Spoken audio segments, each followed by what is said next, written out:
Supreme court और प्रशांत भूषण, ये case कुछ ऐसा हो गया है कि ऐसा लगने लगा है कि अगर भारत के अंदर सबसे ज़्यादा और सबसे अहम और सबसे बड़ी अगर कोई समस्या है तो सुप्रीम कोर्ट के पास में प्रशांत भूषण का केस। सुप्रीम कोर्ट माफ़ी मांगने के लिए कह रहे हैं प्रशांत भूषण से, अवमानना का आरोप लगा के, और प्रशांत भूषण मना कर रहे हैं। और पिछले कई दिनों से, पिछले पूरे हफ्ते से ये पूरी के पूरा ये मामला चल रहा है। अब कल क्या हुआ ये हम आपको पूरा बताते हैं कि सुप्रीम कोर्ट ने मंगलवार को 2 ट्वीट के चलते अदालत की अवमानना का दोषी ठहराए गए वरिष्ठ वकील प्रशांत भूषण को सजा देने पर बहस पूरी कर ली और फैसला सुरक्षित रख लिया।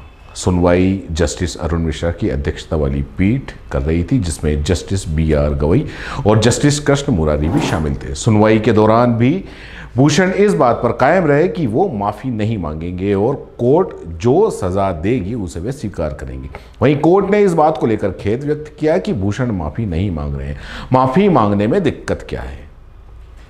लाइव लॉ के मुताबिक फैसला सुरक्षित रखते हुए जस्टिस मिश्रा ने कहा कि माफ़ी शब्द में क्या गलत है, माफ़ी मांगने में क्या गलत है, क्या ऐसा करने से आप दोषी हो जाएंगे। उन्होंने आगे कहा कि माफ़ी एक जादुई शब्द है, कई घाव भर सकता है, मैं सामान्य रूप की बात कर रहा हूँ।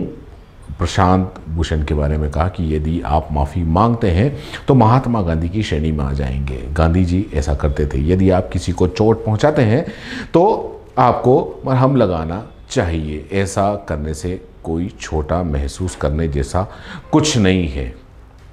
इससे पहले भूषण की ओर से पेश हुए वरिष्ठ वकील राजीव धवन ने पीठ से गुजारिश की कि प्रशांत भूषण के खिलाफ कोई भी सजा देने से पहले उनके कार्यों और ट्रैक को देखा जाना चाहिए। धवन ने कहा कि भूषण ने इस न्यायालय को सहयोग किया है और सार्वजनिक हित की लड़ाइयाँ लड़ी हैं।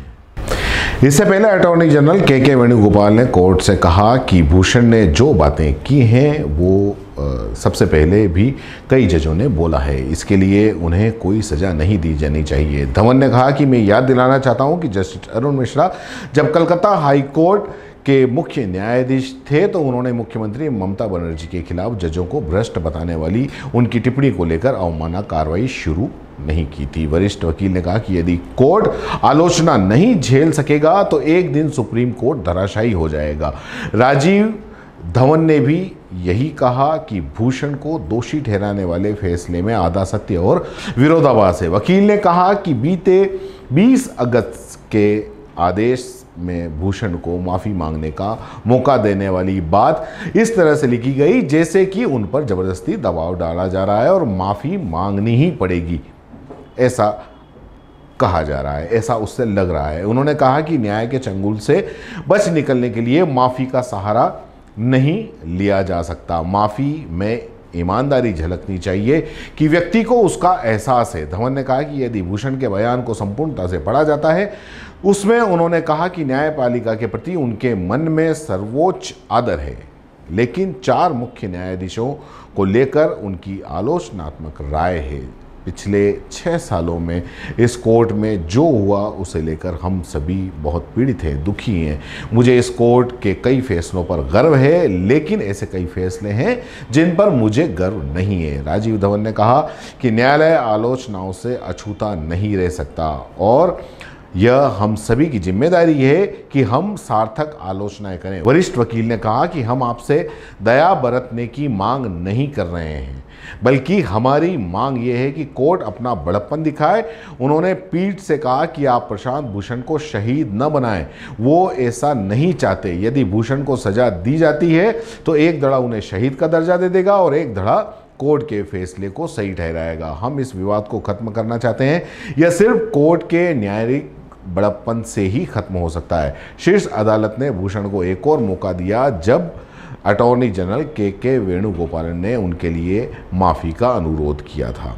मामले की सुनवाई के बीच में कोर्ट ने प्रशांत भूषण को न्यायपालिका के खिलाफ उनके ट्वीट को लेकर खेद न जताने पर अपने रुख पर फिर से विचार करने के लिए 30 मिनट का समय दिया।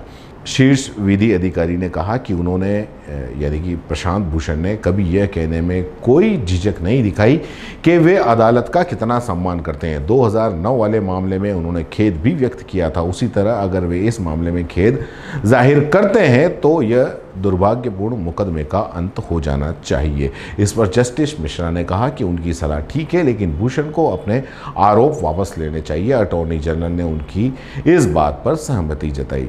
गौरतलब है कि बीते 20 अगस्त को अवमानना मामले में सजा निर्धारण को लेकर हुई बहस के दौरान भूषण ने अपना बयान पेश करते हुए सुप्रीम कोर्ट की पीठ के कहा था कि वे माफ़ी नहीं मांगेंगे, न ही उनके प्रति किसी भी तरह की उदारता बरतने की अपील करते हैं। उन्होंने कहा कि कोर्ट जो भी सज़ा देगा उन्हें स्वीकार होगी। पीठ ने पूछा कि भूषण ने कहा कि उच्चतम न्यायालय चरमरा गया है, क्या यह आपत्तिजनक नहीं है? पीठ ने कहा कि अदालत केवल अपने आदेशों के जरिए बोलती है और अपने हलफनामे में भी भूषण ने न्यायपालिका के खिलाफ अपमानजनक टिप्पणियां की हैं। वेणुगोपाल की पीठ ने कहा कि अदालत को उन्हें चेतावनी देनी चाहिए और दयापूर्ण रुख अपनाना चाहिए। पीठ ने कहा कि जब भूषण को लगता है कि उन्होंने कुछ गलत नहीं किया है तो उन्हें इसे न दोहराने की सलाह देने का क्या मतलब है।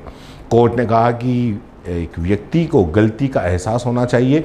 हमने भूषण को उस समय दिया लेकिन उन्होंने कहा कि वह माफ़ी नहीं मांगेंगे। शीर्ष अदालत ने 20 अगस्त को भूषण को माफ़ी मांगने से इनकार करने के उनके बयान पर फिर से विचार करने और उनके ट्वीट के लिए बिना शर्त माफ़ी मांगने के लिए 24 अगस्त का समय दिया था। साथ ही उनकी इस दलील को अस्वीकार कर दिया गया कि सज़ा की अवधि अन्य पीठ द्वारा तय की जाए।